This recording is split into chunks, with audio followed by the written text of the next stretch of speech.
Hello, ഞാനൊരു silk story പറയട്ടെ. Silk story എന്ന് പറയുമ്പം എന്താ മനസ്സിൽ വരുന്നത്? കൊക്കോണ്. ഈ സെറികൾച്ചർ എന്ന് പറയുമ്പോൾ എന്താ മനസ്സിലായി വരുന്നത്? എനിക്ക് ആക്ച്വലി എന്താ മനസ്സിലേക്ക് വരുന്നത് വെച്ചിട്ടുണ്ടെങ്കിൽ, പണ്ട് പഠിച്ച ബയോളജി ടെക്സ്റ്റ് ബുക്കിലെ ഒരു മൾബറി ലീവ്സിൻ്റെ മുകളിൽ ഒരു സിൽക്ക് വോംസ് കടന്നുറങ്ങുന്നൊരു ഫോട്ടോ, പിന്നെ കൊക്കോൻ്റെ ഫോട്ടോയാണ് മനസ്സിലുള്ളത്. നമ്മളിന്ന് ശരിക്കും പോകുന്ന എന്തിനാണെന്ന് വെച്ചിട്ടുണ്ടെങ്കിൽ ഒരു ഓപ്ഷൻ സെയിലിന് വേണ്ടിയിട്ടാണ്. ലൈവായിട്ടുള്ള കൊക്കോൻ്റെ ഓപ്ഷൻ സെയിലിന് വേണ്ടിയിട്ട്. ഈ സെറികൾച്ചർ എന്ന് പറയുന്നത് പണ്ട് എനിക്ക് ആ ഒരു ടെക്സ്റ്റ് ബുക്കിലുള്ള ആ ഒരു ചെറിയൊരു പോർഷൻ മാത്രമായിരുന്നു. ബട്ട് ഇന്ന് ഞാൻ അതിനങ്ങനെയല്ല കാണുന്നത്. ഇന്ന് യുണീക്കായിട്ടുള്ള നല്ലൊരു ബിസിനസ് ഐഡിയ ആയിട്ടാണ് ഞാൻ അതിനെ കാണുന്നത്. ഭയങ്കര ക്രിയേറ്റീവാണ്, ട്രഡീഷണലാണ്, ആ രീതിയിലെത്തി ചിന്താഗതി.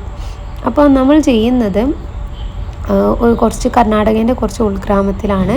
അവിടുന്ന് മൈസൂരിലെത്തിക്കണം ഈ ഒരു കൊക്കോണ് സെയിൽ ചെയ്യാൻ വേണ്ടിയിട്ട്. GCM മാർക്കറ്റാണ് മൈസൂരിലെ. GCM മാർക്കറ്റിലാണ് സെയിൽ ചെയ്യുന്നത്. GCM മാർക്കറ്റ് എന്ന് പറയുമ്പം അത്യാവശ്യം വലിയ മാർക്കറ്റാണ്. അവിടെ കൊക്കോൻ്റെ മാത്രം സെയിൽസ് അല്ല നടക്കുന്നത്, പല വെറൈറ്റി ഓപ്ഷൻ സെയിൽ അവിടെ നടക്കുന്നുണ്ട്. ഞങ്ങൾ രാവിലെ തന്നെ തിരിച്ചു. കാരണം എന്താ വെച്ചിട്ടുണ്ടെങ്കിൽ, രാവിലെ എത്തിയിട്ടുണ്ടെങ്കിൽ മാത്രമേ നമുക്ക് നല്ല റാക്ക് കിട്ടുള്ളൂ. ഈ കൊക്കോൺ ഡിസ്പ്ലേ ചെയ്യാൻ വേണ്ടിയിട്ട് നല്ല റാക്ക് കിട്ടുള്ളൂ.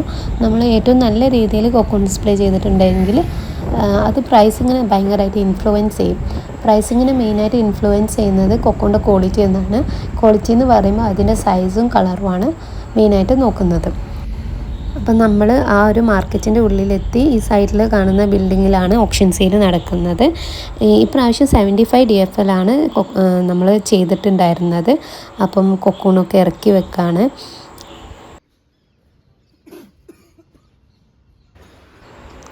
ഇത് എൻ്റെ ഫസ്റ്റ് ടൈം എക്സ്പീരിയൻസ് ആണ്. ഇവിടെ വന്നതിന് ശേഷമാണ് ഓരോ സ്റ്റേജസ് ആയിട്ട് കാണുന്നത്.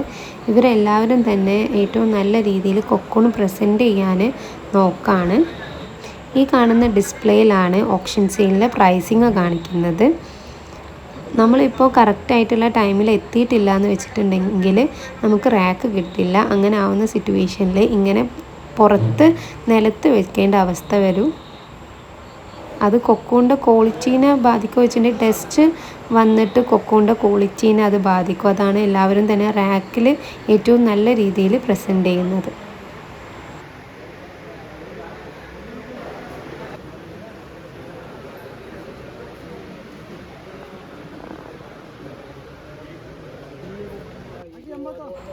സെക്കൻഡ് ക്വാളിറ്റി ആയിട്ടുള്ള കൊക്കോണ് ഇങ്ങനെ അകത്ത് വെച്ചിട്ടല്ല, പുറത്ത് വെച്ചിട്ടാണ് ഇവർ സെയിൽ ചെയ്യുക. ഓപ്ഷൻ സെയിൽ തന്നെയാണ്.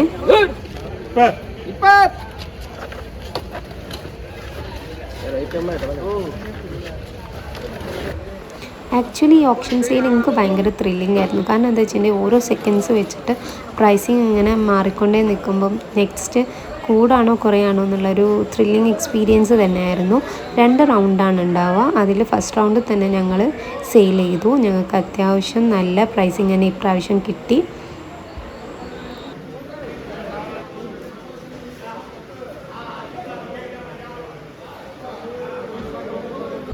അപ്പം ഏകദേശം സെയിൽസ് കഴിഞ്ഞ് ഞങ്ങൾ തിരിച്ചു പോവാണ്. So today's episode of silk story ends here. ഇഷ്ടപ്പെട്ടിട്ടുണ്ടെങ്കിൽ ലൈക്ക് ചെയ്യുക, ഷെയർ ചെയ്യുക, and if you like to support please subscribe. Okay, bye for today.